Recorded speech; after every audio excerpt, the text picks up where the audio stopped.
Cleopatra 7 ലോകം കണ്ടതിൽ വെച്ച് ഏറ്റവും ശക്തിയായിട്ടുള്ള ഭരണാധികാരിയായിരുന്നു അവർ. 25 വർഷക്കാലമാണ് അവർക്ക് ഈജിപ്റ്റ് ഭരിക്കാൻ സാധ്യമായത്. പക്ഷേ അവരുടെ അന്ത്യം അത് അതിദാരുണമായിരുന്നു. അത് അവരുടെ മാത്രം അന്ത്യമായിരുന്നില്ല, ഈജിപ്റ്റ് ഭരിച്ചവരുടെ തന്നെ അന്ത്യമായിരുന്നു. 3000 വർഷം നീണ്ടുനിന്ന ആ ഭരണത്തിൻ്റെ അവസാനമായിരുന്നു, അല്ലെങ്കിൽ അതിൻ്റെ ഒടുക്കമായിരുന്നു. നമുക്കെല്ലാവർക്കും അറിയാവുന്ന അല്ലെങ്കിൽ കേട്ട് പരിചയമുള്ള ഒരു പ്രണയ കഥ തന്നെ ഈ ചരിത്രത്തിലുണ്ട്. ക്ലിയോപാട്രയും സീസറും തമ്മിലുള്ള പ്രണയം. അതിൽ അവർക്ക് ഒരുപാട് സന്തോഷമുണ്ടായിരുന്നു. സന്തോഷത്തോടു കൂടി തന്നെയാണ് അവർ കഴിഞ്ഞു പോന്നിരുന്നത്. പക്ഷേ അവിടെ ചില ചതിയൊക്കെ ഒളിഞ്ഞു കിടപ്പുണ്ടായിരുന്നു. വളരെ വിശദമായി ആ ചരിത്രത്തിലേക്ക് തന്നെ നമുക്ക് എത്തി നോക്കാം. ഞാൻ ഈ കഥ ആരംഭിക്കുന്നത് BC 51 നിന്നാണ്. ഈജിപ്റ്റാണ് സ്ഥലം. ഈജിപ്തിലെ അലക്സാൻഡ്രിയയാണ്.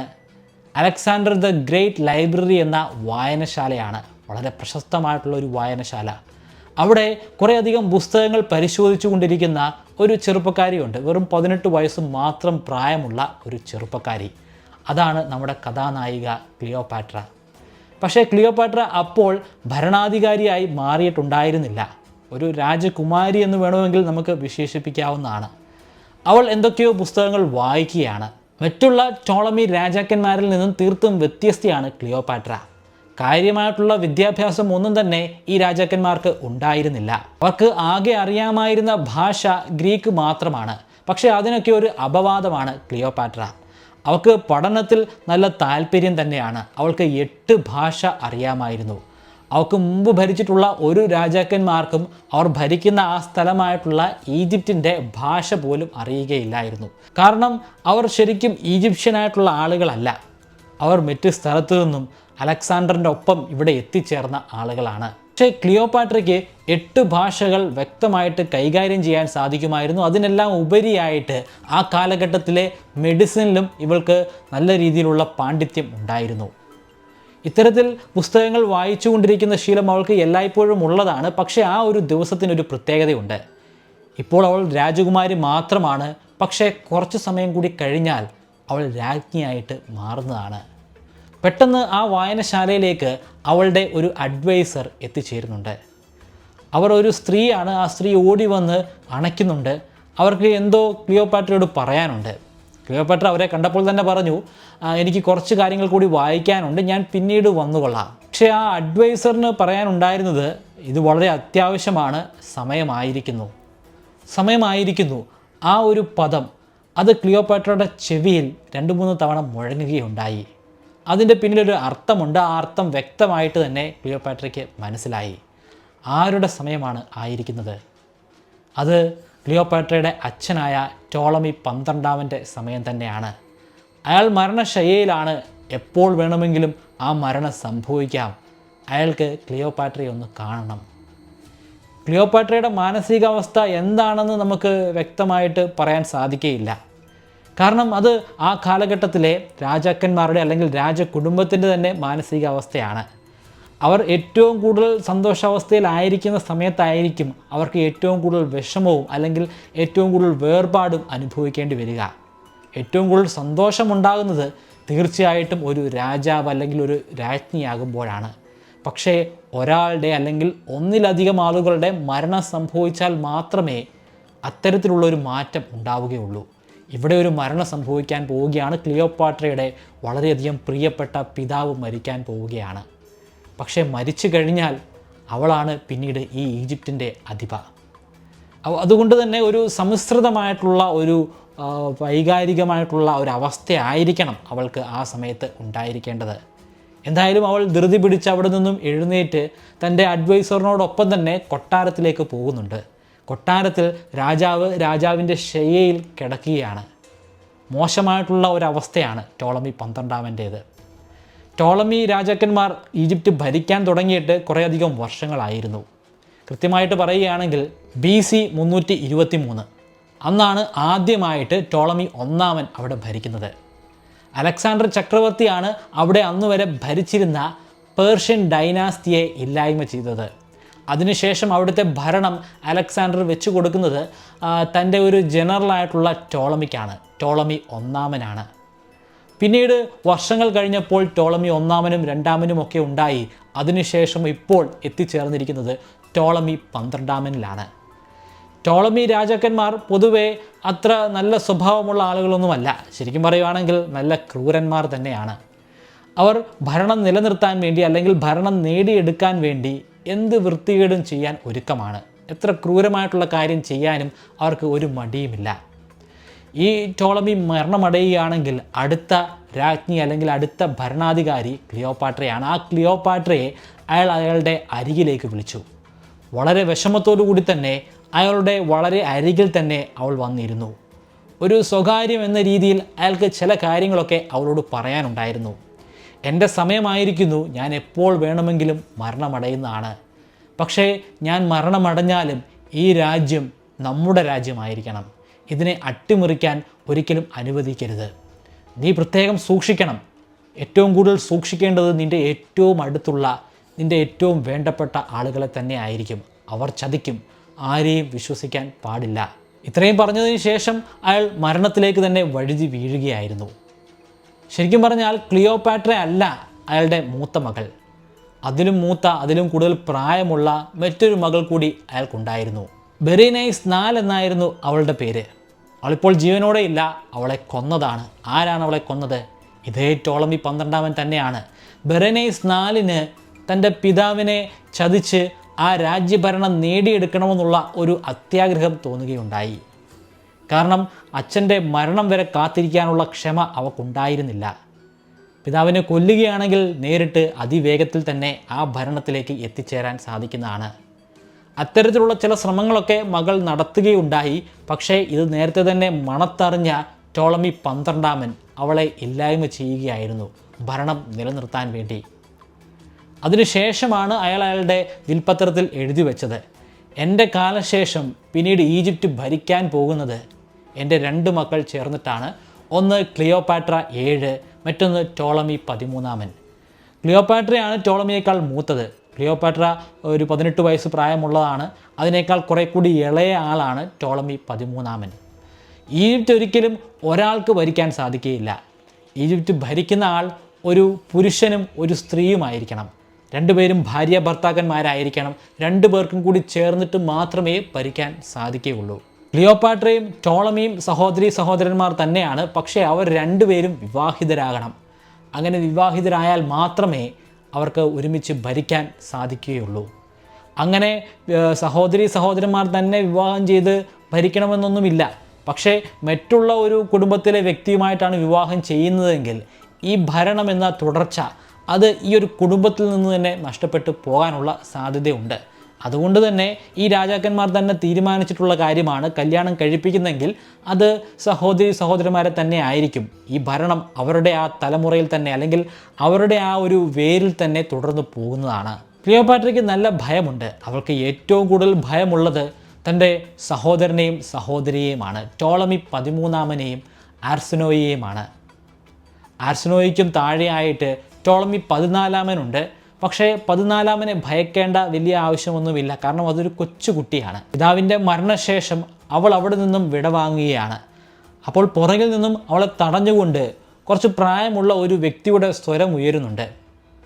രാജകുമാരി ഭയപ്പെടേണ്ട ആവശ്യമില്ല, ഇനി രാജ്യകാര്യങ്ങളൊക്കെ ഞാൻ നോക്കിക്കോളാം, ഞാൻ നിങ്ങളെ സഹായിക്കാമെന്നാണ് ആ വ്യക്തി പറയുന്നത്. ആ വ്യക്തിയുടെ പേര് പോത്തിനസ് എന്നാണ്. പോത്തിനസിനോട് ക്ലിയോപാട്രയ്ക്ക് ഒട്ടും തന്നെ താല്പര്യമില്ല. അയാൾക്ക് തിരിച്ചും അങ്ങനെ തന്നെയാണ്. ക്ലിയോപാട്രയോട് വലിയ കാര്യമുള്ള വ്യക്തിയൊന്നുമല്ല. അതേസമയത്ത് ക്ലിയോപാട്രയുടെ അനിയന്മാർക്കും അനിയത്തിമാർക്കും വളരെ വേണ്ടപ്പെട്ട വ്യക്തി തന്നെയാണ് ഈ രാഷ്ട്രീയ ഉപദേഷ്ടാവായ പോത്തിനസ് ആണ് ശരിക്കും പറഞ്ഞാൽ ക്ലിയോപാട്രയുടെ അനിയത്തിയായ ആർസനോയിയെയും അതുപോലെ തന്നെ ടോളമി 13-ാമനെയും വളർത്തിയത്. അതുകൊണ്ട് തന്നെ ഇവർക്ക് 2 പേർക്കും പോത്തിനസിനോട് വലിയ നന്ദിയും കടപ്പാടുമുണ്ട്. ഇതിനെല്ലാം ഉപരിയായിട്ട് പോത്തിനസിൻ്റെ കയ്യിലെ കളിപ്പാവകൾ മാത്രമാണ് ഇവർ 2 പേരും. ഏറ്റവും കൂടുതൽ ഭയപ്പെടേണ്ടത് ഈ പോത്തിനസിനെ തന്നെയാണ്. പോത്തിനസിൻ്റെ അന്തിമമായിട്ടുള്ള ലക്ഷ്യമെന്ന് പറയുന്നത് ഈ ടോളമി 13-ാമനെയോ അർസനോയിയോ രാജാവോ രാജ്ഞിയോ ആക്കുക എന്നതല്ല. അവരെ കളിപ്പാവകളാക്കി ഈ രാജ്യഭരണം സ്വയം ഏറ്റെടുക്കുക. ഇനി വരാൻ പോകുന്ന തലമുറ ഇയാളുടെ തലമുറയിലൂടെ തന്നെ രാജാക്കന്മാരും രാജ്ഞിമാരും ഒക്കെ ആക്കുക എന്നതൊക്കെയാണ് ഇയാളുടെ ഉള്ളിലുള്ള അജണ്ട. ഇത് വ്യക്തമായിട്ട് ക്ലിയോപാട്രയ്ക്ക് അറിയുകയും ചെയ്യാമായിരുന്നു. അവൾ രൂക്ഷമായിട്ട് തന്നെയാണ് തിരിഞ്ഞ് അയാളിലേക്ക് നോക്കിയത്. ഇത്രയും നാൾ നിങ്ങളല്ലല്ലോ ഭരിച്ചത്, ഇനിയും അങ്ങനെ ആയിരിക്കേണ്ട ഒരാവശ്യവുമില്ല. ഈ ഒരു രാജ്യത്തിന് ഇപ്പോഴും ഒരു രാജാവും രാജ്ഞിയുമുണ്ട്, അവർ തന്നെ ഭരിക്കുന്നതാണ്. ഇത്രയും പറഞ്ഞിട്ട് അവൾ അവിടെ നിന്നും ഇറങ്ങിപ്പോവുകയാണ്. പോത്തിനസിന് അതൊരു അടി കിട്ടിയതുപോലെയാണ് തോന്നിയത്. പക്ഷേ ഇത് ഒട്ടും തന്നെ ഇഷ്ടപ്പെടാത്ത രണ്ട് വ്യക്തികൾ അവിടെ ഉണ്ടായിരുന്നു, ടോളമി 13 അർസനോയും. എന്തിനാണ് അവൾ അങ്ങനെ സംസാരിച്ചത്? തങ്ങളുടെ പിതാവ് കഴിഞ്ഞാൽ ഏറ്റവും കൂടുതൽ അവർ ബഹുമാനിക്കുന്ന ആ വ്യക്തിയോട് ഇങ്ങനെയൊന്നും സംസാരിക്കേണ്ട ആവശ്യമില്ലായിരുന്നു. പക്ഷേ പോത്തിനസ് അവരെ തടയുന്നുണ്ട്. കുഴപ്പമില്ല, അവൾ അങ്ങനെ സംസാരിച്ചോട്ടെ, എവിടെ വരെ കാര്യങ്ങൾ പോകുമെന്ന് നമുക്ക് നേരിട്ട് കണ്ടു തന്നെ മനസ്സിലാക്കാം. ടോളമി 12 ആചാരപ്രകാരമുള്ള അടക്കത്തിന് ശേഷം മറ്റൊരു ദിവസം, ആ ദിവസം അതിവിശിഷ്ടമായിട്ടുള്ള ഒരു ദിവസമായിരുന്നു. കാരണം അന്നാണ് ഈജിപ്തിൻ്റെ പുതിയ രാജാവും രാജ്ഞിയും രാജ്യഭരണം ഏറ്റെടുക്കാൻ പോകുന്നത്. അന്ന് വലിയ രീതിയിലുള്ള ഒരുക്കങ്ങൾ നടന്നുകൊണ്ടിരിക്കുകയാണ്. രാജ്ഞിയുടെ അന്തപുരത്തിൽ ക്ലിയോപാട്ര ഒരുങ്ങിക്കൊണ്ടിരിക്കുകയാണ്. അവളുടെ ഏറ്റവും പ്രിയപ്പെട്ട അവളുടെ വനിതാ അഡ്വൈസേഴ്സ് തന്നെ അവളെ ഒരുക്കിക്കൊണ്ടിരിക്കുകയാണ്. സ്ഥലം രാജ്യ തലസ്ഥാനമായ അലക്സാൻഡ്രിയ അല്ല, അവിടെ നിന്നും മാറി മെംഫിസ് എന്ന് പറയുന്ന മറ്റൊരു പട്ടണത്തിലാണ്. അവിടെ വെച്ചിട്ടാണ് പരമ്പരാഗതമായിട്ട് രാജ്യഭരണം രാജാക്കന്മാർ ഏറ്റെടുക്കുക. അവൾ വേഗതയിൽ തന്നെ ഒരുങ്ങിക്കൊണ്ടിരിക്കുകയാണ്. അതിനിടയിൽ അവർ പോത്തിനസെക്കുറിച്ച് പറയുന്നുമുണ്ട്. പോത്തിനസ് ഭീകരൻ തന്നെയാണ്, അവനെ പ്രത്യേകമായിട്ട് നമ്മൾ സൂക്ഷിക്കേണ്ടതാണ്. എന്ത് രീതിയിലുള്ള കുതന്ത്രങ്ങളും മെനഞ്ഞെടുക്കാനുള്ള കെൽപ്പ് അയാൾക്കുണ്ട്. അയാളുടെ ലക്ഷ്യമെന്ന് പറയുന്നത് എന്നെ പുറത്താക്കി സ്വയം രാജാവായിട്ട് മാറുക എന്നുള്ളതാണ്. അയാളുടെ മുൻപിലുള്ള ഏക തടസ്സം അത് ക്ലിയോപാട്ര മാത്രമാണ്. ഇത് കേട്ടുകൊണ്ട് ആ മുറിയിലേക്ക് മറ്റൊരാൾ പ്രവേശിക്കുന്നുണ്ട്. അത് ഇവരാരും അറിയുന്നില്ല. അയാൾ മന്ദമായി നടന്ന് അവരുടെ അരികിലേക്ക് വരുന്നു. അയാളുടെ പരുഷമായിട്ടുള്ള ശബ്ദം അത് അവർ അല്പം ഒരു ഞെട്ടലോടുകൂടി തന്നെയാണ് കേട്ടത്. ഇങ്ങനെയുള്ള കാര്യങ്ങൾ പറയുമ്പോൾ നിങ്ങൾ പ്രത്യേകമായി സൂക്ഷിക്കേണ്ടതുണ്ട്. ഇത് പോത്തിനസ് തന്നെ കേൾക്കാം. പോത്തിനസ് നേരിട്ട് കേട്ടുകഴിഞ്ഞാൽ അത് വലിയ അപകടങ്ങൾ തന്നെയായിരിക്കും സൃഷ്ടിക്കുക. അവർ തിരിഞ്ഞു നോക്കുമ്പോൾ അത് ക്ലിയോപാട്രയുടെ ഒരു മുതിർന്ന അഡ്വൈസറായിട്ടുള്ള വ്യക്തിയാണെന്ന് മനസ്സിലാക്കാം. അയാളെ കണ്ടപ്പോൾ ഇവർക്ക് ഒരല്പം ആശ്വാസമായി. പക്ഷേ തനിക്ക് അങ്ങനെ ഒരു ഭയം ഉണ്ടായില്ല എന്ന് സമർത്ഥിക്കാൻ വേണ്ടി ക്ലിയോപാട്ര പറയുന്നുണ്ട്. ഒരിക്കലും പോത്തിനസ് ഇത്തരത്തിൽ പതിഞ്ഞ വേഗതയിലായിരിക്കുകയില്ല വരുന്നത്. അയാൾ നടക്കുമ്പോൾ നല്ല ശബ്ദം കേൾക്കാറുണ്ട്, അതുകൊണ്ട് തന്നെ അയാൾ ഈ പരിസരത്തില്ല എന്നത് എനിക്ക് വ്യക്തമായിരുന്നു. അവർ ഒരുക്കങ്ങളെല്ലാം കഴിഞ്ഞിട്ട് ഈ രാജ്യഭരണം ഏറ്റെടുക്കുന്ന ആ വേദിയിലേക്ക് എത്തിച്ചേരുകയാണ്. ആ വേദിയിൽ ശരിക്കും ഒരു വിവാഹമാണ് ഇപ്പോൾ നടക്കേണ്ടത്. ഞാൻ പറഞ്ഞല്ലോ, ഭാര്യയും ഭർത്താവും വേണം രാജ്യഭരണം ഏറ്റെടുക്കാനായിട്ട്. അതിൻ്റെ പിന്നിൽ ശക്തമായിട്ടുള്ള ഒരു വിശ്വാസം തന്നെയുണ്ട്. ഈജിപ്തിലെ രാജാക്കന്മാർ ആരാധിക്കുന്ന ഒരു ദേവനും ദേവിയുമുണ്ട്. ഇസിസും ഒസീറിസുമാണ് അവർ രണ്ടുപേരും ഭാര്യ ഭർത്താക്കന്മാരായിരുന്നു. അതുകൊണ്ട് തന്നെ ഇനി രാജ്യഭരണം ഏറ്റെടുക്കാൻ പോകുന്നവരും ഭാര്യ ഭർത്താക്കന്മാരായിരിക്കണം.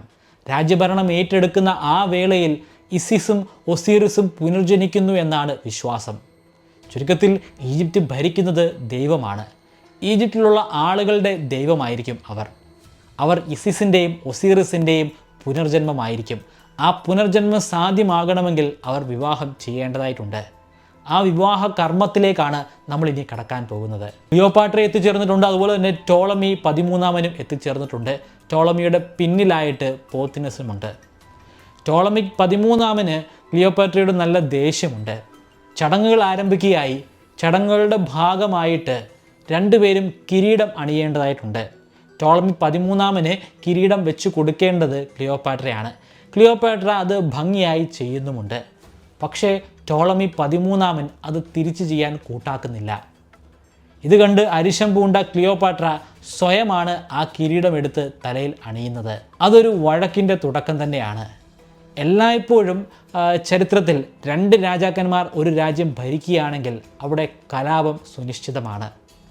അവിടെ എന്നല്ല, എല്ലായിടത്തും കലാപമുണ്ട്. രാജാക്കന്മാർ എവിടെ ഉണ്ടെങ്കിലും അവിടെ കലാപം ഉണ്ടായി ആ കലാപത്തിലൂടെ തന്നെയായിരിക്കും പുതിയ രാജാവ് മിക്കവാറും ഉണ്ടാവുക. രണ്ട് രാജാക്കന്മാരാണ് ഒരു സ്ഥലം ഭരിക്കുന്നതെങ്കിൽ അവിടെ കലാപം ഉണ്ടാവാനുള്ള സാധ്യത വളരെയധികം കൂടുതലാണ്.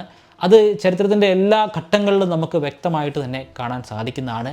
ഇവിടെയും അത്തരത്തിലുള്ള ചതിയുടെ ഒരു കലാപം തന്നെ സംഭവിക്കുന്നതാണ്. ടോളമി 13 ഈ രാജ്യഭരണത്തിൽ വലിയ താല്പര്യമൊന്നും ഉണ്ടായിരുന്നില്ല. അയാളുടെ ശക്തി എന്ന് പറയുന്നത് അയാളുടെ അഡ്വൈസറായിട്ടുള്ള പോത്തിനസ് തന്നെയാണ്. പക്ഷേ ക്ലിയോപാട്ര അങ്ങനെ ആയിരുന്നില്ല. ക്ലിയോപാട്രയ്ക്ക് ഈ രാജ്യത്തെ വളരെ മികച്ച രീതിയിൽ തന്നെ ഭരിക്കണമെന്നുള്ള ഒരു അതിയായ ആഗ്രഹമുണ്ടായിരുന്നു. അതിന് ആദ്യ പടി എന്ന വണ്ണം അവർ ഒരു പര്യടനം നടത്തുന്നുണ്ട്. തൻ്റെ അനിയത്തിയായിട്ടുള്ള ആർസിനോയുമായി ചേർന്നിട്ടാണ് അത്തരത്തിലുള്ള ഒരു പര്യടനം നടപ്പിലാക്കുന്നത്. അവർ ഒരു വലിയ സംഘമായി തന്നെ അലക്സാൻഡ്രിയയിൽ നിന്നും പുറപ്പെട്ട് അപ്പർ ഈജിപ്തിലേക്ക് എത്തിച്ചേരുന്നുണ്ട്. ഈജിപ്തിനെ നമുക്ക് രണ്ടായിട്ട് തരംതിരിക്കാൻ സാധിക്കും, ലോവർ ഈജിപ്തും അപ്പർ ഈജിപ്തും. ഭൂപടത്തിലേക്ക് നോക്കുകയാണെങ്കിൽ ഉത്തരഭാഗത്താണ് ലോവർ ഈജിപ്റ്റ് വരുന്നത്, അതിൻ്റെ ദക്ഷിണ ഭാഗത്തായിട്ടാണ് അപ്പർ ഈജിപ്റ്റ് വരുന്നത്.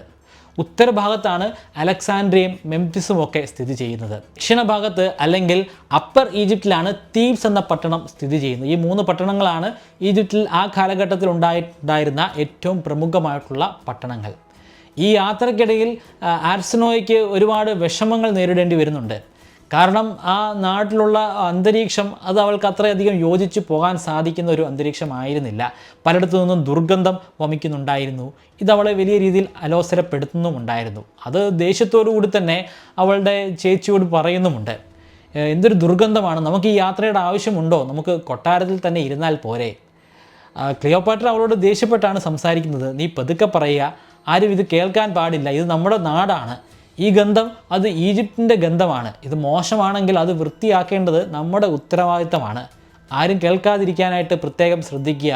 കേട്ടുകഴിഞ്ഞാൽ അത് അവർക്ക് വലിയ വിഷമമായി മാറുന്നതാണ്. ആ സംഘം യാത്ര ചെയ്ത് ഈജിപ്തിൻ്റെ പല തെരുവിലൂടെയും കടന്നു പോകുന്നുണ്ട്. ചില സ്ഥലങ്ങളിലൊക്കെ പല്ലക്കിൽ നിന്നും ക്ലിയോപാട്ര വെളിയിലിറങ്ങുകയും അവിടെയുള്ള ആളുകളുമായിട്ട് സംസാരിക്കുകയും ചെയ്യുന്നതാണ്. അവളുടെ വായിൽ നിന്ന് വരുന്ന വാക്കുകൾ കേട്ടിട്ട് അവിടെ ഉണ്ടായിരുന്ന ആളുകൾക്ക് അത് വിശ്വസിക്കാൻ പോലും സാധിക്കുമായിരുന്നില്ല. കാരണം ഈജിപ്ഷ്യൻ ഭാഷയിൽ, അവരുടെ സ്വന്തം ഭാഷയിൽ അവരുടെ രാജ്ഞി സംസാരിക്കുന്നു. ഇതിനു മുമ്പുണ്ടായിരുന്ന ഒരു രാജാക്കന്മാർക്കും ഈജിപ്ഷ്യൻ ഭാഷ അറിയുകയില്ലായിരുന്നു. ഈജിപ്ഷ്യൻ ജനതയെ എടുക്കുകയാണെങ്കിൽ നമുക്ക് 3 ക്ലാസ്സുകളായിട്ട് അവരെ തരംതിരിക്കാൻ സാധിക്കും. ഒന്ന് നേറ്റീവ് ഈജിപ്ഷ്യൻസ് ആണ്, അതായത് വർഷങ്ങളായിട്ട് ടോളമിക്കും ഒക്കെ മുമ്പ് തന്നെ അവിടെ ഉണ്ടായിരുന്ന ഈജിപ്ഷ്യൻ തന്നെ. അവർ ആഫ്രിക്കൻ വംശജരാണ്, കറുത്ത വർഗ്ഗക്കാരാണ്. രണ്ടാമതായിട്ടുള്ളത് ഗ്രീക്കുകാരാണ്. ടോളമി ഇവിടെ എത്തിച്ചേർന്നപ്പോൾ ടോളമിയോടൊപ്പം ഉണ്ടായിരുന്ന ആളുകളാണ് ഈ ഗ്രീക്കുകാർ. മൂന്നാമതായിട്ട് ജൂതന്മാരുണ്ട്. ഇവർക്ക് 3 പേർക്കും പരസ്പരം കണ്ടുകൂടാ. 3 പേരും എപ്പോഴും കലഹം തന്നെയാണ്. ഈജിപ്തിനെ സംബന്ധിച്ചിടത്തോളം ഈ കലഹം ഒരു വലിയ വില്ലൻ തന്നെയാണ്. പക്ഷേ ഇവർ 3 പേരെയും ഒന്നിപ്പിക്കുന്ന ഒരു ഘടകം കൂടിയുണ്ട്, അത് റോമാക്കാരാണ്. ഈ 3 കൂട്ടർക്കും റോമാക്കാരോട് വലിയ രീതിയിലുള്ള വെറുപ്പാണ്. ആ വെറുപ്പിന് ഒരുപാട് കാരണങ്ങളുണ്ട്. പ്രധാനമായിട്ടും ഇവർ അടയ്ക്കുന്ന ടാക്സിൻ്റെ നല്ലൊരു ശതമാനവും ഈ റോമിലേക്കാണ് പോകുന്നത്. റോമിലെ ഒരുപാട് കടം ഇവർക്ക് തീർക്കാനുണ്ട്, ഈജിപ്ഷ്യൻ എംപയറിന് തീർക്കാനുണ്ട്. അത് തീർക്കാൻ വേണ്ടിയിട്ടാണ് ഈ പണം കൊടുക്കുന്നത്. അങ്ങനെ വലിയ രീതിയിലുള്ള ദേഷ്യമുണ്ട്. ആ ദേഷ്യമാണ് ശരിക്കും പറഞ്ഞാൽ ഈ രാജ്യത്തെ ഒന്നിപ്പിച്ച് നിർത്തുന്നത്. ക്ലിയോപാട്രയുടെ ഈ സഞ്ചാരം ശരിക്കും പോത്തിനസിന് ഒരു തമാശയായിട്ടാണ് തോന്നിയത്. ഒരു രാജാവായി അല്ലെങ്കിൽ ഒരു ഭരണകർത്താവായി എന്ന് കരുതി ഇത്തരത്തിൽ യാത്ര ചെയ്യേണ്ട ആവശ്യമൊന്നുമില്ല. അത് എല്ലാവരെയും ധരിപ്പിക്കാൻ വേണ്ടി, എനിക്കാണ് അധികാരമെന്ന് ബോധ്യപ്പെടുത്താൻ വേണ്ടി വെറുതെ നടത്തുന്ന ഒരു കാട്ടിക്കൂട്ടലാണെന്നൊക്കെയാണ് പോത്തിനസ് അഭിപ്രായപ്പെടുന്നത്. പക്ഷേ ഈജിപ്തിലെ സാധാരണ ജനങ്ങൾക്ക് അങ്ങനെ ആയിരുന്നില്ല. അവരെ സംബന്ധിച്ചിടത്തോളം അവരുടെ ഉള്ളറിയാനായിട്ടുള്ള അല്ലെങ്കിൽ അവരുടെ പ്രശ്നങ്ങൾ മനസ്സിലാക്കി അതിനുള്ള പരിഹാരം കണ്ടെത്താൻ വേണ്ടിയിട്ടുള്ള ആ ക്ലിയോപാട്രയുടെ ശ്രമകരമായിട്ടുള്ള ഒരു ദൗത്യമാണ്. ക്ലിയോപാട്രയെ സംബന്ധിച്ചിടത്തോളം അല്ലെങ്കിൽ അവരുടെ സ്വന്തം അഡ്വൈസേഴ്സിനെ സംബന്ധിച്ചിടത്തോളം ഇത് വളരെ ഇൻ്റലിജൻ്റ് ആയിട്ടുള്ള ഒരു നീക്കമാണ്. ഒരു രാജാവ് അല്ലെങ്കിൽ ഒരു രാജ്ഞിയെ സംബന്ധിച്ചിടത്തോളം ആ രാജ്യത്തുള്ള ആളുകളുടെ, സാധാരണക്കാരുടെ സ്വീകാര്യത നേടിയെടുക്കേണ്ടതായിട്ടുണ്ട്. അങ്ങനെ നേടിയെടുത്താൽ മാത്രമേ കുഴപ്പമൊന്നുമില്ലാതെ അവിടെ ഭരിച്ച് മുന്നോട്ട് പോകാൻ സാധിക്കുകയുള്ളൂ. ചരിത്രരേഖകൾ പരിശോധിക്കുകയാണെങ്കിൽ ക്ലിയോപാട്ര ആദ്യമായി അറ്റൻഡ് ചെയ്തിട്ടുള്ള ഒരു ഒഫീഷ്യൽ പ്രോഗ്രാം എന്ന് പറയുന്നത് ബുർച്ചിസ് ബുള്ളുമായി ബന്ധപ്പെട്ടിട്ടുള്ള ഒരു ആഘോഷമാണ്. അത് ഈജിപ്ഷ്യൻകാരുടെ തനതായിട്ടുള്ള ഒരു സെലിബ്രേഷനാണ്. ആ സെലിബ്രേഷനിൽ സാധാരണഗതിയിൽ രാജാക്കന്മാരൊന്നും ഇടപെടുന്നതല്ല. അത് നേറ്റീവായിട്ടുള്ള ഈജിപ്ഷ്യൻസിൻ്റെ ആഘോഷമാണ്. പക്ഷേ ഈ ആഘോഷവേളയിൽ ഒരു മുഖ്യ അതിഥിയായി അവിടെ ഇവർ എത്തിച്ചേരുന്നുണ്ട്. ആ ആഘോഷത്തിന് വേണ്ട സാമ്പത്തികമായിട്ടുള്ള സഹായങ്ങളൊക്കെ ചെയ്തു കൊടുക്കുന്നുമുണ്ട്. ഇതിലൂടെ വലിയ രീതിയിലുള്ളൊരു പ്രീതി തന്നെ ആളുകളിൽ നിന്ന് നേടിയെടുക്കാൻ ക്ലിയോപാട്രയ്ക്ക് സാധിക്കുന്നുമുണ്ട്. ഈജിപ്ഷ്യൻ ദേവനായ മോണ്ടുവുമായി ബന്ധപ്പെട്ടിട്ടുള്ള ഒരു ആഘോഷമാണിത്. ഗ്രീക്കുകാർക്ക് ഈ ആഘോഷത്തിലൊന്നും വലിയ താല്പര്യമൊന്നുമില്ല. ഗ്രീക്കുകാരനായിട്ടുള്ള ടോളമിയുടെ മകൾ എന്തുകൊണ്ടായിരിക്കാം ഈ ഈജിപ്ഷ്യന്മാരോട് ഇത്രയധികം താല്പര്യം കാണിക്കുന്നത്? അത് അവരുടെ ബുദ്ധിപരമായിട്ടുള്ള ഒരു നീക്കം മാത്രമാണോ? അവർക്ക് ഈജിപ്ഷ്യൻസിനെ പ്രീതിപ്പെടുത്താതെ ഇവിടെ ഭരിക്കാവുന്നതാണ്. കാരണം ഈജിപ്ഷ്യൻസ് മാത്രമല്ല അവിടെ ഉള്ളത്, ഗ്രീക്കുകാരുണ്ട്, അതുപോലെ തന്നെ ജൂതന്മാരുമുണ്ട്.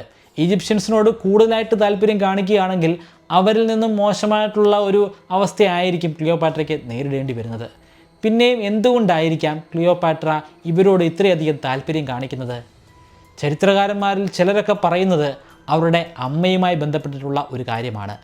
നമുക്ക് വാസ്തവം എന്താണെന്ന് ഇപ്പോഴും വ്യക്തമായിട്ട് അറിയുകയില്ല. കാരണം ചരിത്രത്തിൽ ക്ലിയോപാട്രയുടെ അമ്മ ആരെന്ന് എവിടെയും വ്യക്തമായിട്ട് പരാമർശിച്ചിട്ടില്ല.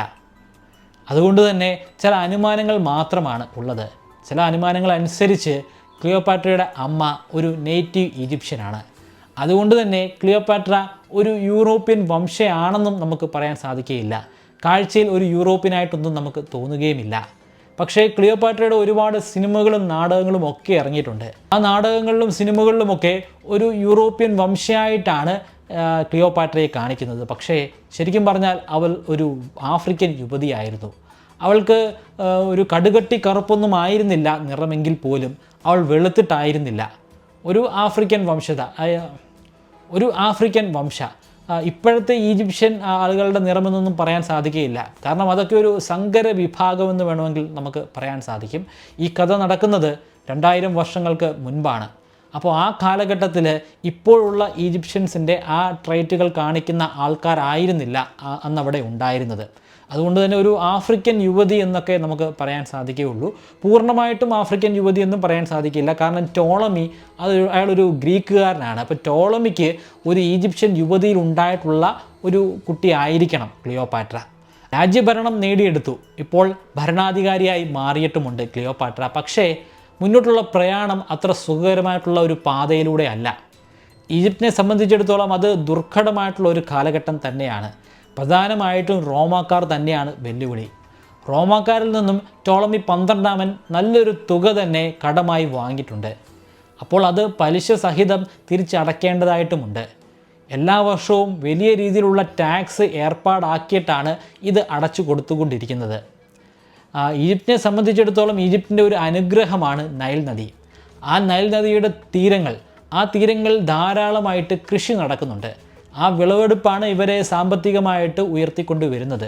പക്ഷേ ഈ ഒരു കാലഘട്ടത്തിൽ അവിടെ നല്ല രീതിയിലുള്ള വരൾച്ച അവർക്ക് നേരിടേണ്ടി വരുന്നുണ്ട്. കൃഷിയിൽ വലിയ രീതിയിലുള്ള നഷ്ടമാണ് സംഭവിച്ചിരിക്കുന്നത്. സ്വാഭാവികമായിട്ടും വലിയ രീതിയിലുള്ള ടാക്സ് ഒന്നും അവർക്ക് പിരിച്ച് കിട്ടുന്നുമില്ല. ടാക്സ് കിട്ടിയില്ലെങ്കിൽ റോമാക്കാർക്ക് എങ്ങനെയാണ് കടം കൊടുക്കുക? അവർക്ക് കൃത്യസമയത്ത് പണം എത്തിച്ചു കൊടുത്തില്ലെങ്കിൽ ഒരുപക്ഷെ അവർ ഇങ്ങോട്ട് ആക്രമിക്കാനുള്ള ഒരു സാധ്യത പോലുമുണ്ട്. ഇത്തരത്തിലുള്ളൊരു ഘട്ടത്തിലാണ് ഭരണം അവൾ ഏറ്റെടുക്കുന്നത്. പക്ഷേ ഇതേ സമയത്ത് തന്നെ അങ്ങ് റോമിലും ചില കാര്യങ്ങളൊക്കെ സംഭവിക്കുന്നുണ്ട്. റോമിൽ ഒരു ആഭ്യന്തര യുദ്ധം തന്നെ നടന്നുകൊണ്ടിരിക്കുകയാണ്. ഒരു വശത്ത് സീസറാണ്, ജനങ്ങളെ പ്രതിനിധീകരിച്ചുകൊണ്ടുള്ള സീസർ. മറുവശത്ത് സീസറിൻ്റെ അനന്തരവനായിട്ടുള്ള അല്ലെങ്കിൽ മരുമകനായിട്ടുള്ള പോംപിയാണ്. പോംപിയെ അവിടെ സപ്പോർട്ട് ചെയ്യുന്നത് ശക്തരായിട്ടുള്ള സെനറ്റ് തന്നെയാണ്. ഈ രണ്ട് കൂട്ടരും തമ്മിൽ അവിടെ ശക്തമായിട്ടുള്ള ഒരു യുദ്ധം നടന്നുകൊണ്ടിരിക്കുകയാണ്. ആ ഘട്ടത്തിൽ പോംപി ഒരു കത്ത് ഈജിപ്തിലേക്ക് അയക്കുന്നുണ്ട്, അലക്സാൻഡ്രിയയിലേക്ക്. ആ കത്ത് ഇപ്രകാരമായിരുന്നു എഴുതിയിരുന്നത്: എത്രയും പെട്ടെന്ന് എനിക്ക് ശക്തമായിട്ടുള്ളൊരു സൈന്യത്തെ ഇവിടേക്ക് അയച്ചു തരിക. നിങ്ങളുടെ സഹായം ഇപ്പോഴാണ് എനിക്ക് ആവശ്യമുള്ളത്. ഇവിടെ ഞാൻ വലിയൊരു യുദ്ധം നേരിട്ടുകൊണ്ടിരിക്കുകയാണ്. പക്ഷേ ഈ കത്ത് ലഭ്യമായത് പോത്തിനസിൻ്റെ കയ്യിലായിരുന്നു. പോത്തിനസ് പക്ഷേ അത് റിജക്റ്റ് ചെയ്യുകയായിരുന്നു, അത് അംഗീകരിച്ചില്ല. പക്ഷേ ഇത്തരത്തിലുള്ളൊരു റിജക്ഷൻ നടന്നതിന് ശേഷം മാത്രമാണ് അവിടുത്തെ മറ്റൊരു ഭരണാധികാരിയായ ക്ലിയോപാട്ര അറിയുന്നത്. അവൾക്ക് വലിയ രീതിയിലുള്ള അരിശം തന്നെ തോന്നി. അവൾ വേഗതയിൽ ടോളമി 13 പോത്തിനസിൻ്റെയും അരികിലേക്ക് പോകുന്നുണ്ട്. എന്തിനാണ് നിങ്ങൾ ഇത്തരത്തിലുള്ളൊരു പ്രവൃത്തി ചെയ്തത്? അത് അന്യായമായി പോയി. കാരണം നമ്മളെ സംബന്ധിച്ചിടത്തോളം പോംപി അത് നമ്മുടെ പ്രിയപ്പെട്ട ഒരു അയൽ രാജാവ് തന്നെയാണ്, നമ്മുടെ വേണ്ടപ്പെട്ട ഒരു രാജാവാണ്. നമ്മളെ ഒരുപാട് സഹായിച്ചിട്ടുണ്ട്. നമ്മുടെ പിതാവായിട്ടുള്ള ടോളമി 12 വലിയ തുക തന്നെയാണ് അയാൾ കടമായി കൊടുത്തിട്ടുള്ളത്.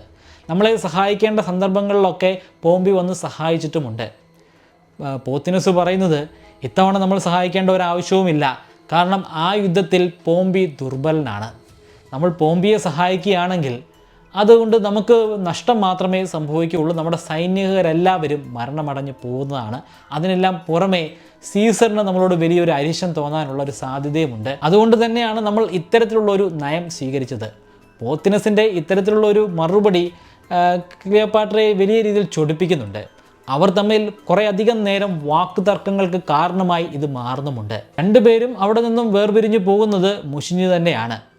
ക്ലിയോപാട്ര തൻ്റെ അറയിലേക്ക് മടങ്ങിപ്പോയി. പക്ഷേ ടോളമിക്കും പോത്തിനസിനും അങ്ങനെ മടങ്ങിപ്പോകാൻ സാധിക്കുകയില്ലായിരുന്നു. അവർ രണ്ടുപേരും ഒരു കരുനീക്കത്തിൽ ഏർപ്പെടുകയാണ്. വകവരുത്തുക, ഇനി അങ്ങോട്ട് സുഖകരമായിട്ട് ഈ ഭരണം മുന്നോട്ട് കൊണ്ടുപോകാൻ സാധിക്കുന്നതല്ല. അസാധ്യമാകണമെങ്കിൽ ക്ലിയോപാട്ര ഇല്ലാതെയാകണം. അതിനുവേണ്ടി അലക്സാൻഡ്രിയയിലുള്ള ചില ഭടന്മാരെ അവർ ഏൽപ്പിക്കുന്നുണ്ട്. പോത്തിനസിന് വളരെ പ്രിയപ്പെട്ട ഒരു നഗരമാണ് തലസ്ഥാന നഗരമായിട്ടുള്ള അലക്സാൻഡ്രിയ. അലക്സാൻഡ്രിയയിലുള്ള ആളുകൾക്കെല്ലാം തന്നെയും പോത്തിനസിനോട് നല്ല രീതിയിലുള്ള താല്പര്യമാണ് ഉള്ളത്. സൈനികർക്ക് പ്രത്യേകമായിട്ട് അയാളുടെ മേലൊരു പ്രീതിയുമുണ്ട്. അതുകൊണ്ട് തന്നെ പോത്തിനസ് പറഞ്ഞ കാര്യം അതേപടി നടപ്പിലാക്കാനായിട്ട് അലക്സാൻഡ്രിയയിലെ സൈനികർ അന്തഃപുരത്തിലേക്ക് പോവുകയാണ്, ക്ലിയോപാട്രയുടെ അന്തഃപുരത്തേക്ക്. പക്ഷേ ആ അറയിൽ ക്ലിയോപാട്ര ഉണ്ടായിരുന്നില്ല, ആഴ്സനോയും അവിടെ ഉണ്ടായിരുന്നില്ല. രണ്ടുപേരും ഈ വാർത്ത നേരത്തെ തന്നെ അറിഞ്ഞിരുന്നു, ചാരന്മാർ വഴി. ആ വാർത്ത അറിഞ്ഞപ്പോൾ തന്നെ അവരവിടെ നിന്നും പലായനം ചെയ്യുകയാണ് ഉണ്ടായത്. അപ്പർ ഈജിപ്തിലെ തീബ്സിലേക്കാണ് അവർ യാത്ര ചെയ്തത്. തീബ്സിലെ ആളുകൾക്ക് ടോളമി 12 വലിയ രീതിയിലുള്ള സ്നേഹമാണ് ഉണ്ടായിരുന്നത്. അതിനു പുറമെ ഈ പ്രദേശത്ത് ധാരാളമായി നേറ്റീവ് ഈജിപ്ഷ്യൻസും ഉണ്ടായിരുന്നു. പിന്നെ മുൻപ് ഞാൻ പറഞ്ഞിരുന്ന ആ ബുൾ സെലിബ്രേഷനും ഇതേ ഭാഗത്ത് തന്നെയാണ് നടന്നിരുന്നത്. അതുകൊണ്ട് തന്നെ ആ സ്ഥലത്തുള്ള ആളുകൾക്ക് ക്ലിയോപാട്രയോട് നല്ല രീതിയിലുള്ള സ്നേഹമാണ് ഉണ്ടായിരുന്നത്. പക്ഷേ ക്ലിയോപാട്രയ്ക്ക് അവിടെ അധികം നാൾ നിൽക്കാൻ സാധിക്കുന്നതല്ല. എപ്പോൾ വേണമെങ്കിലും അലക്സാൻഡ്രിയയിൽ നിന്നും ശക്തമായിട്ടുള്ള ആ പട ഇവിടെ എത്തിച്ചേരുന്നതാണ്. അവരിവിടേക്ക് എത്തിച്ചേരുന്നതിന് മുൻപ് നമ്മുടെ പട ഉപയോഗിച്ച് അതിനെ എതിർത്താൽ എങ്ങനെയായിരിക്കും അതിൻ്റെ അവസ്ഥയെന്ന് അഡ്വൈസേഴ്സിനോട് വ്യക്തമായിട്ട് അവൾ ചോദിക്കുന്നുണ്ട്. അത് തെറ്റായിട്ടുള്ളൊരു നടപടി ആയിരിക്കും. കാരണം നമ്മുടെ സൈന്യം അത് വളരെയധികം ചെറിയൊരു സൈന്യം മാത്രമല്ല അവിടെയുള്ള അലക്സാൻഡ്രിയയിലെ വലിയ സൈന്യത്തെ നയിക്കുന്നത് അതിൻ്റെ ജനറൽ എന്ന് പറയുന്നത് അക്കല്ലീസ് ആണ്. അക്കല്ലീസ് ആ കാലഘട്ടത്തിൽ ഭൂമിയിൽ ജീവിച്ചിരുന്നതിൽ വെച്ച് ഏറ്റവും ശക്തനായിട്ടുള്ള ഒരു ജനറൽ തന്നെയാണ്. ആ ജനറലിന് ഒരു ചെറിയ സൈന്യം മാത്രമുണ്ടെങ്കിൽ പോലും എത്ര വലിയ സൈന്യത്തെയും അട്ടിമറിക്കാൻ സാധിക്കുന്നതാണ്. ആ അക്കല്ലീസിൻ്റെ കയ്യിൽ ശക്തമായിട്ടുള്ളൊരു പടയാണുള്ളത്. അതുകൊണ്ട് തന്നെ അവിടേക്ക് പട നയിച്ചു പോയി അവരെ തോൽപ്പിക്കുക എന്ന് പറയുന്നത് ആത്മഹത്യയ്ക്ക് തുല്യമാണ്. ക്ലിയോപാട്രയ്ക്ക് എന്ത് ചെയ്യണമെന്ന് ഒരു ധാരണയുമില്ല. അപ്പോൾ ഇതോടുകൂടി അവസാനിക്കുകയാണോ എൻ്റെ യുഗം? ഇനി ടോളമിയുടെയും അതുപോലെ പോത്തിനസിൻ്റെയും യുഗമാണോ തുടങ്ങുന്നത്? കുറച്ച് നാളുകൾ മാത്രമേ എനിക്ക് ഭരിക്കാൻ സാധ്യമായുള്ളൂ. കൃത്യമായിട്ട് പറയുകയാണെങ്കിൽ 1 വർഷത്തിന് അടുത്തുള്ള ഒരു സമയം. അപ്പോൾ പോലും കൃത്യമായിട്ട് ഭരിക്കാൻ സാധിച്ചില്ല. എപ്പോഴും പോത്തിനസിൻ്റെ ഇടപെടലുകൾ ഉണ്ടായിരുന്നു. ഇവിടെയും ആശ്വാസമായിട്ടുള്ള ഒരു അഡ്വൈസുമായിട്ട് ക്ലിയോപാട്രയുടെ സീനിയർ അഡ്വൈസർ തന്നെ വരുന്നുണ്ട്. അദ്ദേഹം പറയുന്നത് നമ്മുടെ തൊട്ടടുത്തുള്ള രാജ്യമായിട്ടുള്ള സിറിയ, ആ സിറിയയിലേക്ക് പോകുന്നതാണ് ബുദ്ധി. നമുക്ക് അവിടെ എത്തിക്കഴിഞ്ഞാൽ വലിയൊരു സൈന്യത്തെ തന്നെ സൃഷ്ടിക്കാൻ സാധിക്കുന്നതാണ് ഏതാനും വർഷങ്ങൾക്കുള്ളിൽ തന്നെ. അതിനു പുറമെയായി ടോളമി 12 വളരെ അടുത്ത സുഹൃത്താണ് ഈ സിറിയയിലെ രാജാവ്. അതുകൊണ്ട് തന്നെ അവർ നമ്മളെ 2 കൈയും നീട്ടി സ്വീകരിക്കുന്നതാണ്. ക്ലിയോപാട്രയ്ക്ക് അത് നല്ലൊരു ഉപദേശമാണെന്ന് തോന്നി. അതുകൊണ്ട് തന്നെ ആ പരിവാരം നേരെ സിറിയയിലേക്ക് യാത്ര ചെയ്യുകയാണ്. സിറിയയിൽ രാജാവ് 2 കൈ നീട്ടി അവരെ സ്വീകരിക്കുകയും അവിടെ നല്ലൊരു സൈന്യത്തെ ഉണ്ടാക്കാനുള്ള അവസരം ഒരുക്കി കൊടുക്കുകയും ചെയ്തു. ഏതാണ്ട് 2 വർഷം കാലം അങ്ങനെ കടന്നുപോയി. BC 48 ശക്തമായിട്ടുള്ളൊരു സൈന്യം ഇപ്പോൾ ക്ലിയോപാട്രയ്ക്കുണ്ട്. ഈ സമയത്ത് റോമിൽ ഒരുപാട് കാര്യങ്ങൾ നടക്കുകയുണ്ടായി. അവിടെ സീസർ പോംപെയെ ഉന്മൂലനം ചെയ്തു. പോംപെ പക്ഷേ മരണമടഞ്ഞില്ല. എന്നാൽ റോമിൻ്റെ ഭരണം അത് സീസർ ഏറ്റെടുത്തു. അവിടെ നിന്നും പോംപെയും സംഘവും പലായനം ചെയ്യുകയാണ്. ഒരു വലിയ കപ്പലിൽ തൻ്റെ സൈന്യവുമായിട്ട് അയാൾ നേരെ വരുന്നത് ഈജിപ്തിലേക്കാണ്. കാരണം അയാളെ സംബന്ധിച്ചിടത്തോളം ഈജിപ്റ്റ് അയാളെ സ്വീകരിക്കേണ്ടതാണ്. ഒരുപാട് സഹായങ്ങൾ കഴിഞ്ഞ കുറേ വർഷങ്ങളായിട്ട് അവിടെ ചെയ്തിട്ടുണ്ട്. ആ ഒരു വിശ്വാസത്തിലാണ് അയാൾ മെഡിറ്ററേനിയൻ കടലും താണ്ടി അലക്സാൻഡ്രിയയുടെ തീരത്തേക്ക് എത്തിച്ചേരുന്നത്. എന്നാൽ അയാളുടെ തൊട്ടു പിന്നിലായിട്ട് സീസറും ഉണ്ടായിരുന്നു. സീസറും മറ്റൊരു കപ്പലിൽ മറ്റൊരു സൈന്യ വ്യൂഹവുമായി അവിടേക്ക് പുറപ്പെട്ടിട്ടുണ്ടായിരുന്നു. ഇതേ സമയം തന്നെ സിറിയയിൽ നിന്നും ഇതേ മെഡിറ്ററേനിയൻ സീയിലൂടെ തന്നെ ഈജിപ്തിലേക്ക് മടങ്ങി വരികയാണ് ക്ലിയോപാട്ര. ആദ്യം പറഞ്ഞ ആ 2 കപ്പലുകളുടെയും ലക്ഷ്യസ്ഥാനം അലക്സാൻഡ്രിയ ആണെങ്കിൽ അലക്സാൻഡ്രിയയുടെ തൊട്ടടുത്തുള്ള പെലൂസിയം എന്ന് പറയുന്ന മറ്റൊരു ചെറു പട്ടണത്തിലേക്കാണ് ക്ലിയോപാട്രയും സംഘവും എത്തിച്ചേരുന്നത്. ക്ലിയോപാട്ര ഇങ്ങനെ എത്തിയ വിവരം ഈജിപ്തിലുള്ള ആർക്കും തന്നെ അറിയുകയില്ല. രഹസ്യമായിട്ടാണ് അവർ അവിടെ എത്തിച്ചേർന്നത്. കാരണം ഇതെങ്ങാനും പോത്തിനസിൻ്റെ ചെവിയിലെത്തപ്പെട്ട് കഴിഞ്ഞാൽ ക്ലിയോപാട്ര പിന്നെ ഉണ്ടായിരിക്കുന്നതല്ല.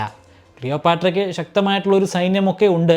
പക്ഷേ അപ്പോഴും അക്കിലസിൻ്റെ സേനയെ തോൽപ്പിക്കാനുള്ളൊരു ശേഷി ക്ലിയോപാട്രയ്ക്ക് ഉണ്ടായിരുന്നില്ല. ക്ലിയോപാട്ര ഈ സമയം നല്ലൊരു സമയമാണെന്ന് മനസ്സിലാക്കിയിട്ടാണ് എത്തിച്ചേരുന്നത്. കാരണം അവർക്ക് അറിയാമായിരുന്നു സീസറും പോംബിയും ഇവിടേക്ക് യാത്ര ചെയ്തിട്ടുണ്ട്. ഇവിടുത്തെ ഈ അന്തരീക്ഷം തനിക്ക് അനുകൂലമായിട്ടുള്ള ഒരു അന്തരീക്ഷമാക്കി മാറ്റി തീർക്കാമെന്നുള്ള ഒരു ആശയം അവൾ ഉടുത്തിരിഞ്ഞു. ലേസ്യത്തിൽ എത്തിച്ചേർന്നതിന് ശേഷം വീണ്ടും അവർ പല മീറ്റിങ്ങുകളും നടത്തുകയാണ്, പല ചർച്ചകളും നടന്നുകൊണ്ടിരിക്കുകയാണ്. എങ്ങനെയാണ് ഈ ഒരു അന്തരീക്ഷം നമുക്ക് അനുയോജ്യമാക്കി മാറ്റാൻ സാധിക്കുന്നത്? അപ്പോൾ ആർസിനോയാണ് ഒരു ആശയം പറഞ്ഞത്.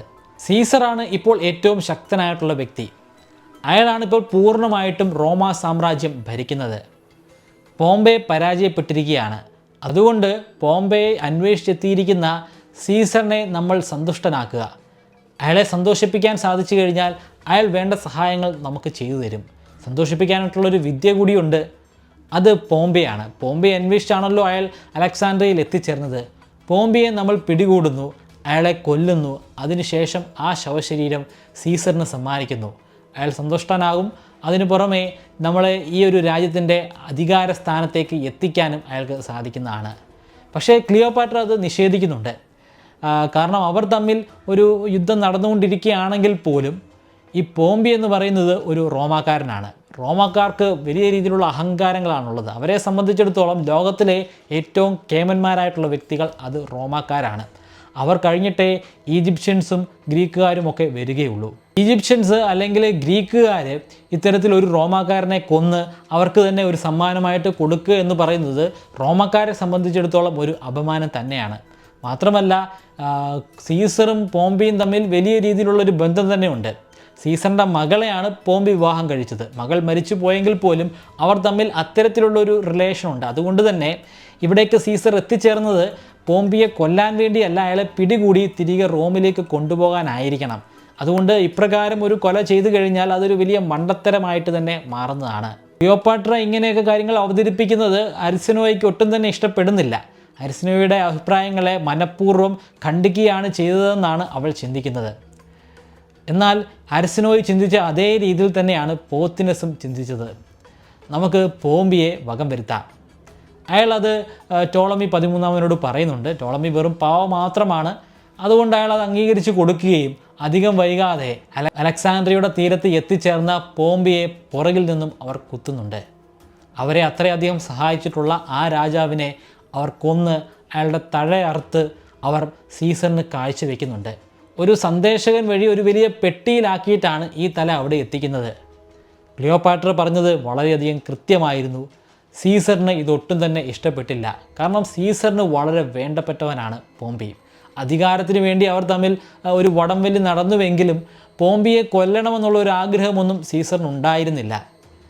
പക്ഷേ ഇവിടെ കൊന്നിരിക്കുന്നത് റോമാക്കാരല്ല. പ്രിയപ്പെട്ട പോംബിയെ കൊന്നിരിക്കുന്നത് അവരുടെയൊക്കെ താഴെയുള്ള ഒരു ചെറിയ വിഭാഗമെന്ന് പോലും അവർ വിശേഷിപ്പിക്കുന്ന ഈജിപ്ഷ്യൻസ് ആണ്. ഇത് സഹിക്കാൻ സീസറിന് സാധിക്കുമായിരുന്നില്ല. അതുകൊണ്ട് തന്നെ ഇതിന് പക പോക്കുക എന്നുള്ള ഒരു ചിന്തയാണ് സീസറിലേക്ക് എത്തിച്ചേരുന്നത്. സീസർ ഇപ്പോൾ അലക്സാൻഡ്രിയയിൽ തന്നെയാണ്, അലക്സാൻഡ്രിയയിലെ കൊട്ടാരത്തിൽ തന്നെയാണ്. ആ കൊട്ടാരത്തിൽ ശരിക്കും ഒരു രാജാവിനെ പോലെ തന്നെയാണ് അയാൾ കരുതുന്നത്. കാരണം സീസർ എന്ന് പറയുന്നത് ലോക പ്രശസ്തനാണ്. എല്ലാവർക്കും ഒരു നോക്ക് അയാളെ ഒന്ന് കാണണമെന്നുള്ള ആഗ്രഹമുണ്ട്. ഇതിനെല്ലാം പുറമെ അവരുടെ താഴെയുള്ള ഒരു രാജ്യം മാത്രമാണ് ഈ ഈജിപ്റ്റ് എന്ന് പറയുന്നത്. അതുകൊണ്ട് സീസർ അവിടെ എത്തിയപ്പോൾ മുതൽ അയാൾക്ക് ഒരു രാജാവ് എന്നുള്ള ഒരു പ്രതീതിയാണ് ലഭിക്കുന്നത്. ഈജിപ്തിലെ രാജാവ് അല്പം താഴെയുള്ള ഒരു പ്രജയായിട്ട് ഇപ്പോൾ മാറിയിട്ടുമുണ്ട്. സീസർ നല്ല ദേഷ്യത്തിലാണ്. അയാളുടെ അന്തപുരത്തിലൂടെ ഉലാത്തുകയാണ്. എങ്ങനെയാണ് ഇതിന് പക പോക്കുക? ഇങ്ങനെ ചിന്തിച്ചുകൊണ്ടിരിക്കുമ്പോൾ അയാൾക്കൊരു അറിയിപ്പ് ലഭിക്കുന്നുണ്ട്. ഒരു സമ്മാനം അയാളിലേക്ക് അയച്ചു തന്നിരിക്കുകയാണ്. ആരാണെന്ന് വ്യക്തമല്ല, പക്ഷേ ഒരു വലിയ സമ്മാനമാണ്. സീസർ അത് കൊണ്ടുവരാൻ പറയുന്നുണ്ട്. അത് കാർപ്പറ്റിൽ പൊതിഞ്ഞിട്ടാണ് ഒരു കൂട്ടം സൈനികർ അവിടെ എത്തിക്കുന്നത്. പെട്ടെന്ന് തന്നെ ആ കാർപ്പറ്റിൽ നിന്നും ഒരു ആൾരൂപം പ്രത്യക്ഷപ്പെടുന്നു. ആ കാർപ്പറ്റെല്ലാം വകഞ്ഞു മാറ്റിക്കൊണ്ട് ഒരു സ്ത്രീ തൻ്റെ മുൻപിലേക്ക് പ്രത്യക്ഷപ്പെട്ടിരിക്കുകയാണ്. സീസർ ഒരു ഞെട്ടലോടുകൂടി തന്നെയാണ് അത് കണ്ടത്. എന്താണ് നിങ്ങൾ ഈ കാണിക്കുന്നത്? എന്തിനാണ് നിങ്ങൾ ഈ കാർപ്പറ്റിൽ ഇവിടെ എത്തിച്ചേർന്നത്? ഇങ്ങനെയല്ലാതെ എനിക്ക് ഒരിക്കലും അങ്ങയെ കാണാൻ സാധിക്കുകയില്ല. ഞാൻ ഇവിടുത്തെ രാജ്ഞിയാണ്, ഇവിടുത്തെ ഭരണാധികാരിയാണ്. എൻ്റെ പേര് ക്ലിയോപാട്ര 7 എന്നാണ്. സീസർ അതിനു മുൻപ് തന്നെ ക്ലിയോപാട്ര 7നെ കുറിച്ച് കേട്ടിരുന്നു. താങ്കളെ ഞാൻ മുൻപ് കണ്ടിട്ടുണ്ട്, പക്ഷേ അന്ന് ഞാൻ വളരെ ചെറുപ്പമായതുകൊണ്ട് ഓർത്തിരിക്കാനുള്ള സാധ്യതയില്ല എന്ന് ക്ലിയോപാട്ര അയാളെ അറിയിക്കുന്നുണ്ട്. സീസറിൻ്റെ മനസ്സിലും അത്തരത്തിലുള്ള ചില കാഴ്ചകളൊക്കെ മിന്നിമായുന്നുണ്ട്. വർഷങ്ങൾക്ക് മുൻപ് ടോളമി 12 ഒരു കൊച്ചു കുട്ടിയുമായിട്ട് തന്നെ വന്ന് കണ്ടത് ഇപ്പോഴും അയാളുടെ മനസ്സിലുണ്ട്. ആ കൊച്ചുകുട്ടി ഇപ്പോൾ ഒരു മുതിർന്ന സ്ത്രീയായിട്ട് മാറിയിരിക്കുന്നു. വെറും സ്ത്രീയല്ല, ഒരു രാജ്ഞിയായിട്ട് മാറിയിരിക്കുകയാണ്. ക്ലിയോപാട്രയ്ക്ക് ഒരു വലിയ മാപ്പാണ് അയാളോട് പറയാനുണ്ടായിരുന്നത്. പോംപിയുടെ വേർപാടിൽ ഞങ്ങൾക്ക് വലിയ വിഷമമുണ്ട്. എന്നെ സംബന്ധിച്ചിടത്തോളം എൻ്റെ മറ്റൊരു പിതാവാണ്, അല്ലെങ്കിൽ എൻ്റെ പിതൃസ്ഥാനത്തുള്ള ഒരു വ്യക്തിയാണ് പോംപി. പോംപി എൻ്റെ പിതാവിനെ ഒരുപാട് സഹായിച്ചിട്ടുണ്ടായിരുന്നു. എൻ്റെ പിതാവ് എല്ലായ്പ്പോഴും പറയുമായിരുന്നു, ഞാൻ കഴിഞ്ഞാൽ നിനക്ക് മറ്റൊരു പിതാവ് കൂടിയുണ്ട്. ആ പിതാവ് മറ്റാരുമല്ല, റോമയിലെ രാജാവായ പോംപി തന്നെയാണെന്ന്. എന്നിട്ടാണോ എൻ്റെ മരുമകനെ ക്രൂരമായിട്ട് നിങ്ങൾ കൊന്നുകളഞ്ഞത്? ഇത്രയധികം സ്നേഹമുണ്ടായിട്ടും എന്തിനാണ് നിങ്ങൾ ചതിച്ചത്? ഞാനായിരുന്നു ഇവിടുത്തെ രാജ്ഞിയെങ്കിൽ ഒരിക്കലും ആ മരണം സംഭവിക്കുകയില്ലായിരുന്നു. എനിക്ക് ഈ രാജ്യത്ത് പോലും ഇപ്പോൾ നിൽക്കാൻ സാധിക്കുകയില്ല. എന്നെ കണ്ടു കഴിഞ്ഞാൽ കൊന്നുകളയാനുള്ള ഉത്തരവാണ് ഇവിടെ ടോളമി 13 കൊടുത്തിരിക്കുന്നത്. സീസർ ക്ലിയോപാട്രയെ അടിമുടി നോക്കി. തന്നെ കൊല്ലാനായിട്ട് ഇവിടെ ചുറ്റും ആളുകളുണ്ടെന്ന് അവൾ വ്യക്തമായിട്ട് പറയുന്നുണ്ട്. പക്ഷേ അവളുടെ മുഖത്ത് അത്തരത്തിലുള്ള ഭയമൊന്നും കാണാനില്ല. അവൾ എന്തോ ഒരു തീജ്വാല അയാൾക്ക് കാണാൻ സാധിക്കുന്നുണ്ട്. അവൾ നന്നായി തിളങ്ങുന്നുണ്ട്. ഒരുപക്ഷെ അവിടെ കത്തിച്ചു വച്ചിരിക്കുന്ന വിളക്കിൻ്റെ പ്രകാശമായിരിക്കാം അവൾ അത്തരത്തിലുള്ള ഒരു തെളിച്ചം സൃഷ്ടിക്കുന്നത്. എന്നാൽ അതിനെല്ലാം ഉപരിയായിട്ട് അവൾ എന്തോ ഒരു സൗന്ദര്യമുണ്ട്. മറ്റുള്ള സ്ത്രീകളിലൊന്നും കാണാൻ സാധിക്കാത്ത ഒരു സൗന്ദര്യം. അത് തീർച്ചയായിട്ടും അവളുടെ അറിവ് തന്നെയാണ്, അവളുടെ സംസാര രീതി തന്നെയാണ്. ഇത് ഒരു മാസ്മരികമായിട്ടുള്ള കൂടിക്കാഴ്ചയാണ്.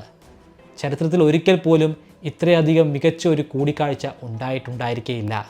ഇത് വെറും സ്ത്രീയും പുരുഷനും തമ്മിലുള്ള ആദ്യത്തെ ഒരു കൂടിക്കാഴ്ചയല്ല. ഒന്ന് ശക്തനായിട്ടുള്ള സീസറാണ്, മറ്റൊന്ന് ശക്തിയായിട്ടുള്ള ക്ലിയോപാട്രയാണ്.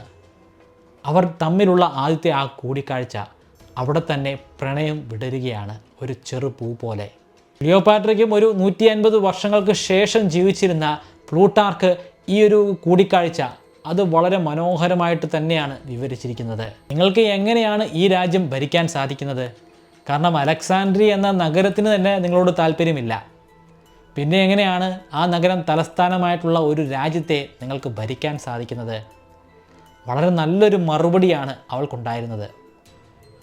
താങ്കൾ ആ റോമിലേക്കൊന്ന് നോക്കുക.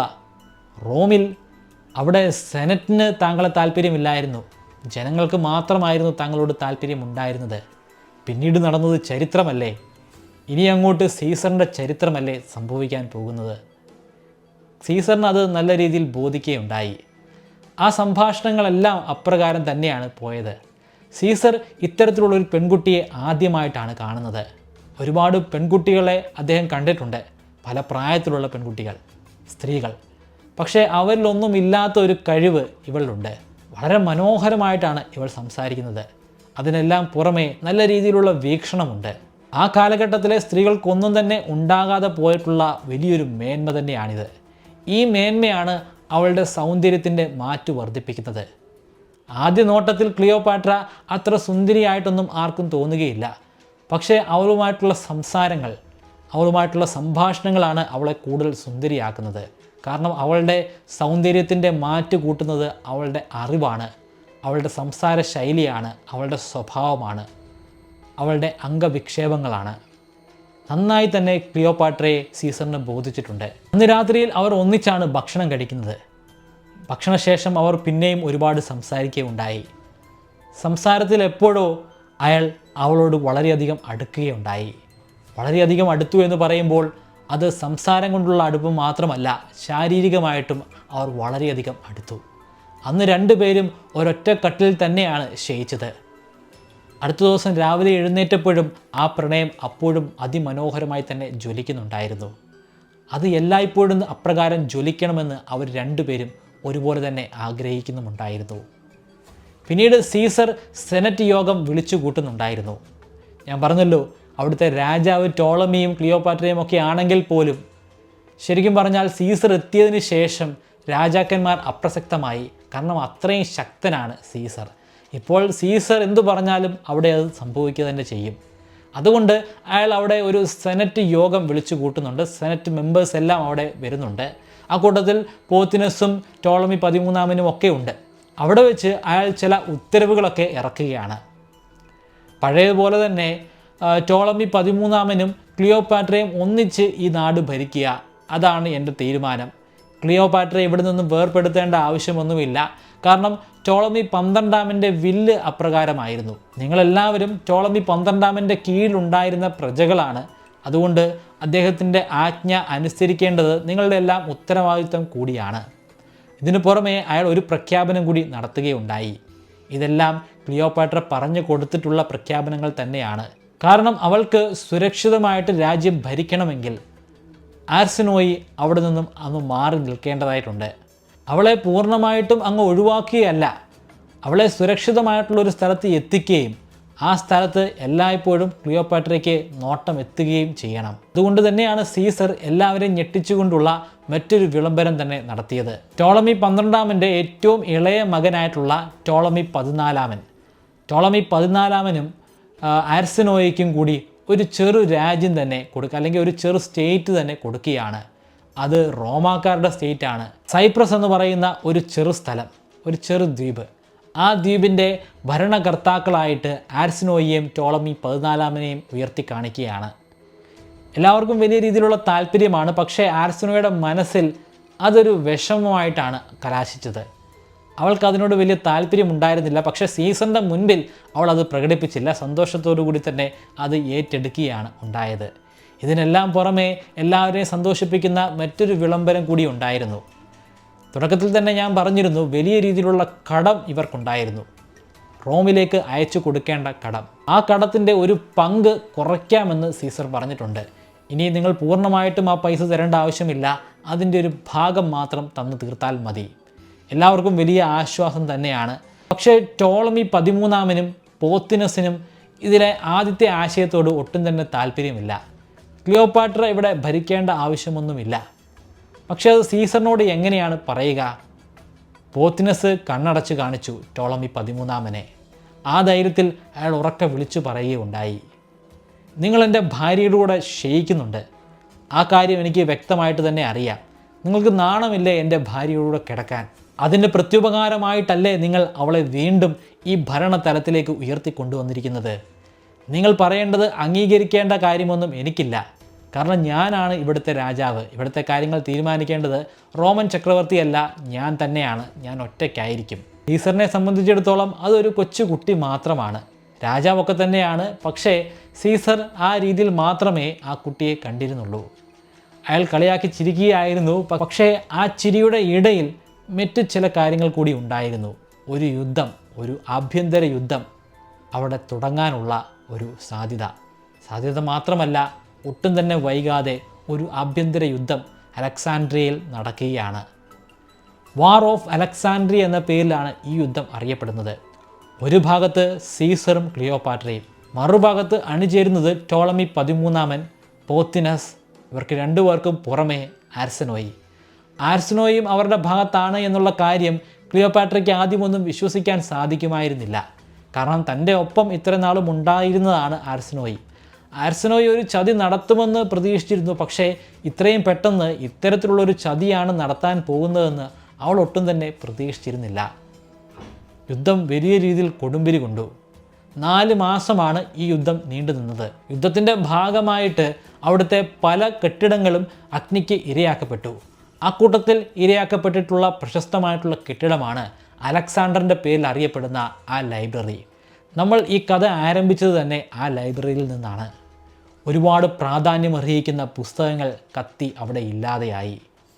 അന്ന് ആ ലൈബ്രറി കത്തി ഇല്ലാതെ ആയില്ലായിരുന്നെങ്കിൽ നമുക്ക് ഒരുപാട് രസകരമായിട്ടുള്ള ചരിത്രങ്ങൾ കൂടി പഠിക്കാൻ സാധിക്കുമായിരുന്നു. ആ കാലഘട്ടത്തിലെ മനുഷ്യരുടെ ജീവിതത്തെക്കുറിച്ച് കൂടുതൽ കാര്യങ്ങൾ നമുക്ക് മനസ്സിലാക്കാൻ സാധിക്കുമായിരുന്നു. എണ്ണിയാൽ ഒടുങ്ങാത്തത്ര പുസ്തകങ്ങളാണ് അവിടെ കത്തി ചാമ്പലായത്. യുദ്ധത്തിൽ മുൻതൂക്കം എപ്പോഴും സീസറിന് തന്നെ ആയിരുന്നു. അക്കില്ലീസിനെയൊക്കെ തോൽപ്പിക്കാനായിട്ട് സീസറിന് അനായാസം സാധിക്കുമായിരുന്നു. കാരണം റോമൻ പടയാളികൾ എന്ന് പറയുമ്പോൾ അത് ശരിക്കും പടയാളികൾ തന്നെയാണ്. അവർ വെറുതെ നടന്നു പോകുന്നത് പോലും മാർച്ച് ചെയ്തിട്ടാണ്. അവരോട് ഏറ്റുമുട്ടാൻ ഒട്ടും തന്നെ സാധിക്കുന്ന പടയാളികളായിരുന്നില്ല ഈജിപ്തിൽ ഉണ്ടായിരുന്നത്.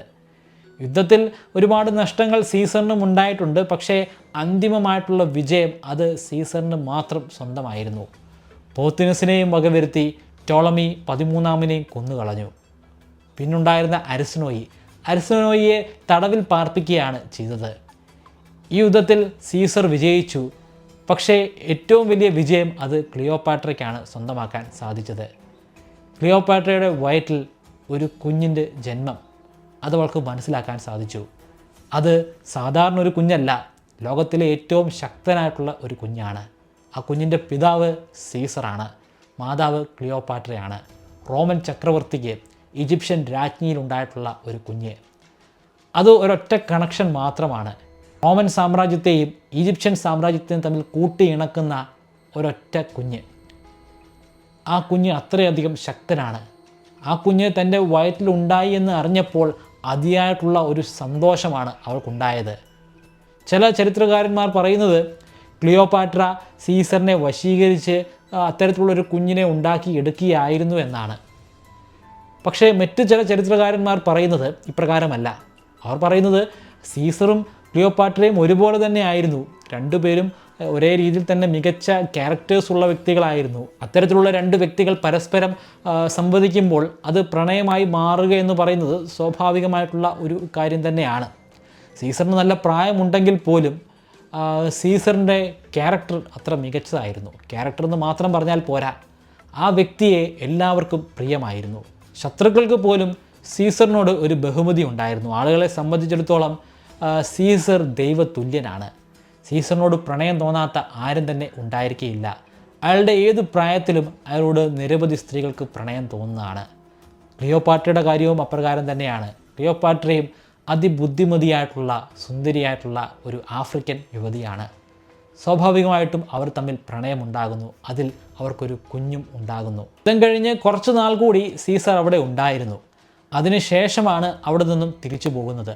പക്ഷേ തിരിച്ചു പോകുന്നതിന് മുൻപ് അയാൾക്ക് ചില കാര്യങ്ങൾ കൂടി ചെയ്തു തീർക്കേണ്ടതായിട്ടുണ്ടായിരുന്നു.